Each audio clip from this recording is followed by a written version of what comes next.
Les invités du Cercle Pierre d'Or, l'excellence immobilière.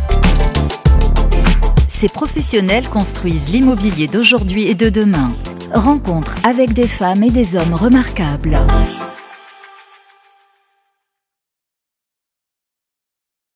Bienvenue sur imoweek.fr pour un nouveau numéro du Cercle Pierre d'Or qui reçoit aujourd'hui le président de Icori, Stéphane Imovic. Bonjour Stéphane. Bonjour. Merci de nous faire le plaisir de participer à cette émission. On va parler de votre actualité, bien évidemment, peut-être de la note de conjoncture que vous venez de publier récemment, qui souligne un rebond des investissements résidentiels en bloc en 2024, avec 3 milliards d'euros investis. Comment est-ce que vous expliquez cette reprise et quels sont, selon vous, Stéphane, les facteurs clés qui ont relancé la dynamique du marché? Alors, on connaît depuis 3 ans, malgré tout, une activité qui a été très ralentie sur le secteur du résidentiel, comme dans d'autres secteurs. Mais ce que l'on note, c'est que depuis maintenant à peu près 1 an, on a eu une évolution de ce marché, évolution naturelle qui est liée bien évidemment, je dirais, à un réajustement des prix. Donc à partir du moment où on a un réajustement des prix sur une matière qui est extrêmement résiliente en termes de revenus, naturellement, on a pas mal d'intérêt de la part d'investisseurs de nature assez différente d'ailleurs. Ça peut être des investisseurs, ce qu'on appelle chez nous core plus, c'est-à-dire qui achètent pour conserver quelques années, parce qu'ils ont un rendement, certes, qui n'est pas très élevé, mais qui est assez récurrent, et de la plus-value à terme. Parce qu'aujourd'hui, on peut acheter dans des conditions de prix en bloc beaucoup plus attractives que celles qu'on connaissait. Donc ça, c'est une première catégorie d'investissement. Une seconde catégorie sont plus des opérateurs qui s'aperçoivent que la différence entre le prix bloc et découpe, qui était finalement très peu sensible jusqu'en 22, commence véritablement à se distinguer, et de ce fait, on a des décotes qui peuvent aller de 15 à 25% dans certains cas. Donc là aussi, un regain d'intérêt pour des opérateurs qui, eux, se disent on achète en bloc et puis derrière, on va peut-être faire des travaux, on va peut-être améliorer, on va peut-être valoriser, et en tout cas, on revendra lot par lot plus tard.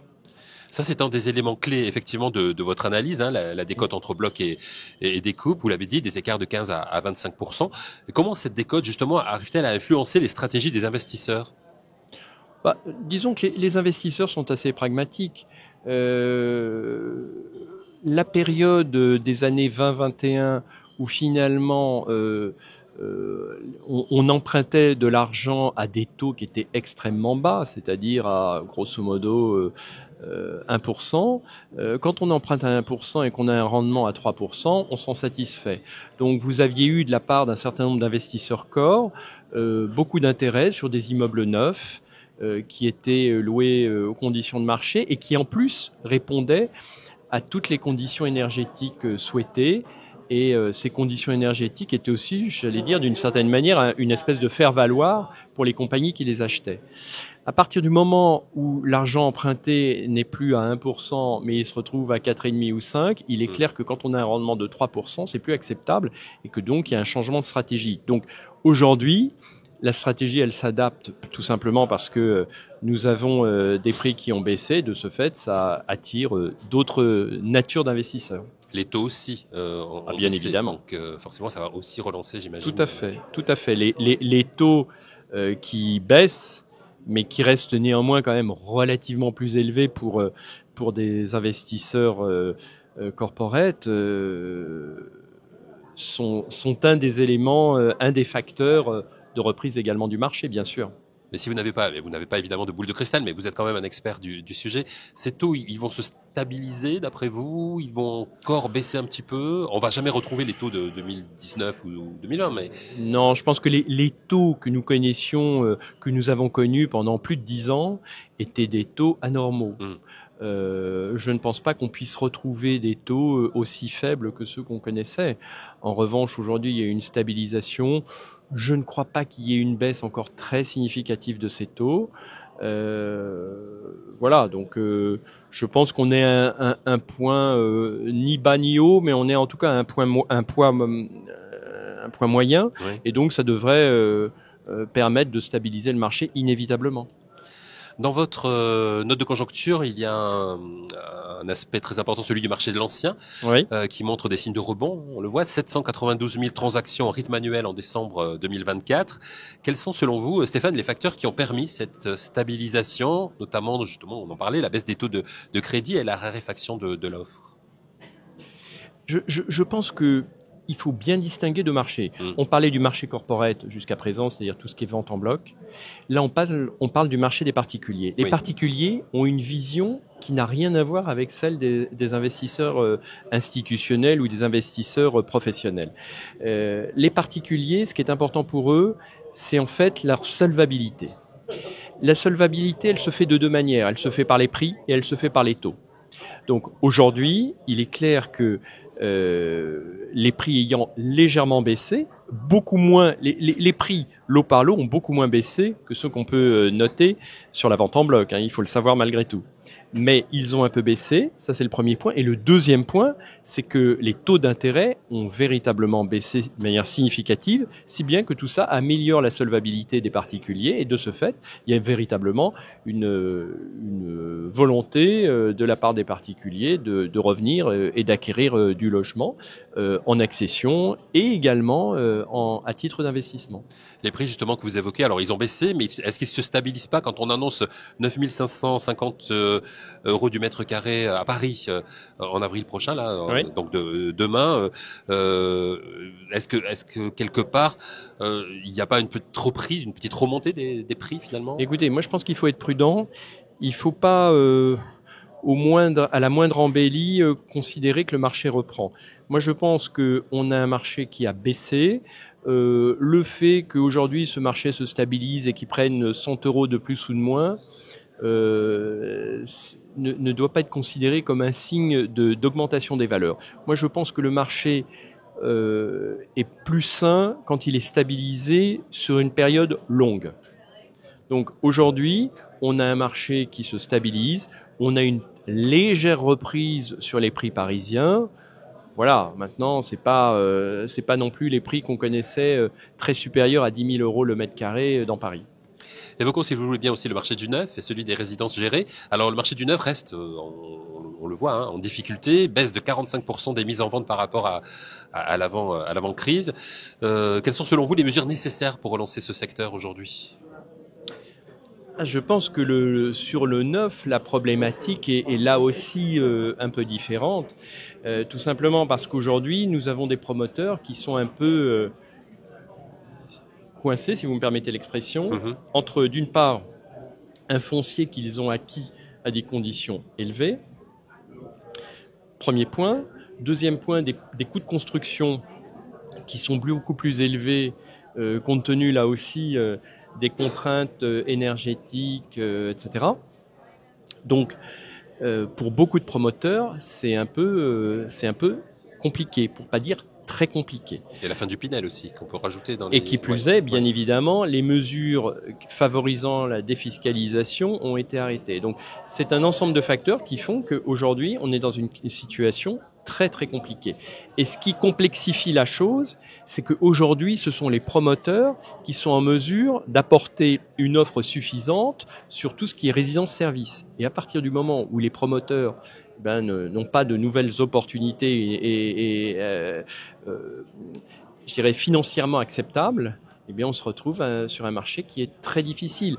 Et aujourd'hui, ce que l'on a noté dans notre note de conjoncture, c'est que finalement l'ancien arrivait à tirer un peu son épingle du jeu, mais tout ce qui est neuf et notamment les résidences-services ont beaucoup de mal.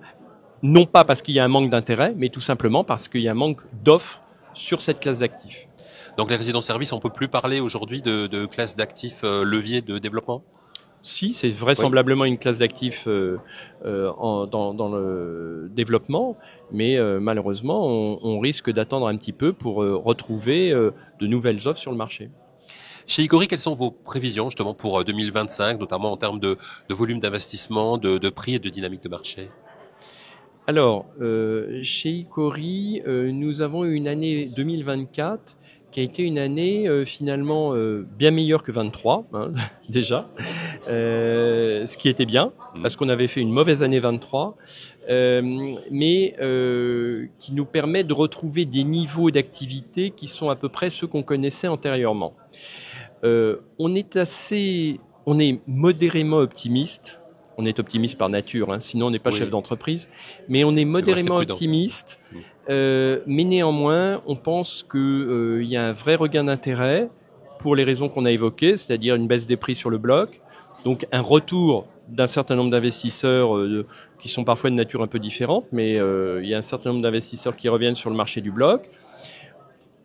Je dirais, on est obligé également de situer l'immobilier résidentiel par rapport aux autres classes d'actifs et notamment en matière de bureaux. Et on sait qu'en matière de bureaux, c'est actuellement assez difficile.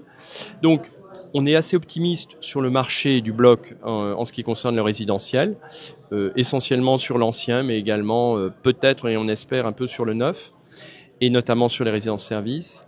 Et sur le marché de l'accession à la propriété ou de l'investissement pour le compte de particuliers, là aussi, on sent un vrai regain d'intérêt pour les raisons qu'on a évoquées, c'est-à-dire baisse des taux d'intérêt, légère baisse des prix, etc.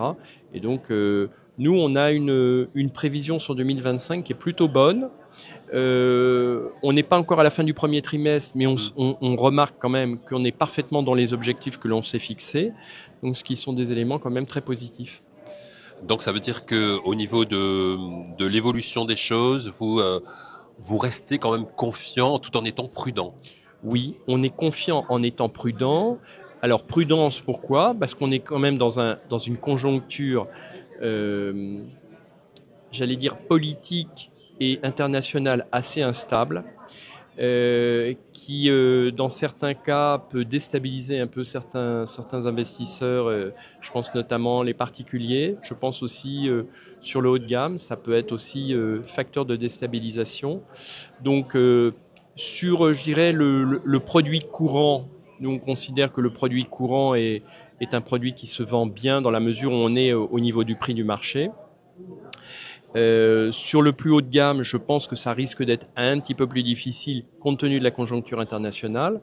Voilà. En même temps, je dirais que il y a un autre phénomène qui joue, c'est l'absence d'offres locatives.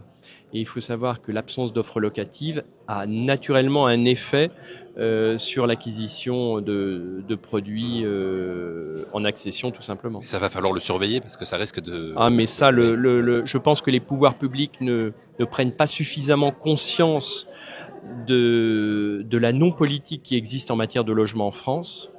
On travaille beaucoup, on a mis en place un petit groupe de réflexion qui s'appelle Vivere, qui est présidé par Bernard Michel, et ce groupe de réflexion essaie d'intervenir auprès des pouvoirs publics pour essayer de faire des propositions, que ce soit des propositions en direction des investisseurs institutionnels, parce que les investisseurs institutionnels, même s'ils représentent que quelques pourcents du marché locatif, mais c'est un acteur important, donc il faut favoriser les investisseurs institutionnels, mais il faut également favoriser les investisseurs particuliers parce qu'ils représentent plus de 95% du marché locatif. Donc, ayons une politique simple, mais unifiée sur l'ensemble du marché locatif et sur le marché de l'accession pour les particuliers, de façon à permettre petit à petit à retrouver un équilibre entre offre et demande qui soit satisfaisant.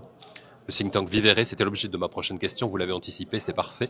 Merci beaucoup Stéphane. Donc j'aimerais qu'on termine cet entretien par une bonne nouvelle chez Icori. C'est un recrutement dont vous êtes très fiers. Vous me le disiez en off avant cet entretien. Oui, absolument. Et ça va me permettre de faire le lien avec notre magazine. Très bien. Eh bien, écoutez, effectivement, nous avions notre directeur du Capital Markets qui était chez nous depuis 3 ans, Guillaume Athènes, nous avait quitté il y a maintenant 1 an et demi. On a eu beaucoup de mal à rechercher, à trouver le bon profil. Et là, nous l'avons trouvé, je pense, à travers Marie-Noëlle Sixtre, qui est une collaboratrice qui a travaillé du temps d'Advalorem pendant 12 ans chez nous, qui s'occupait des ventes, ensuite qui s'est occupée de la vente occupée et des partenariats, et qui a travaillé 10 ans chez Catella comme directrice du développement. Et donc on est très content de l'accueillir chez nous parce que c'est quelqu'un de qualité, c'est quelqu'un qui a de l'expérience et c'est quelqu'un qui, je pense, va nous apporter beaucoup. Donc on est très satisfait de ce recrutement. Merci beaucoup Marie-Noël. C'est ce qui n'est pas encore dans les 50 femmes qui sont mises à l'honneur dans le dernier magazine de Imo Week ce mois-ci, qui a été publié à l'occasion du MIPIM, les 50 femmes qui font l'immobilier, mais sûrement dans le prochain, parce que comme dit Pascal Bonnefille, notre directeur de la publication, il y a encore beaucoup de femmes qui ne sont pas dans ce magazine, mais qui méritent d'y être et qui seront dans un prochain numéro. Absolument. Et nous sommes très contents d'accueillir à un poste de direction chez nous une femme, parce que nous n'en avions pas. Et c'est un recrutement qui nous fait plaisir par la qualité de la personne, qui nous fait plaisir aussi parce que c'est quelqu'un que nous connaissons et que nous apprécions. Merci beaucoup Stéphane Imovic, merci d'avoir participé à cette émission. Le prochain épisode du Cercle des Pierres d'Or Invite arrive rapidement sur imoweek.fr.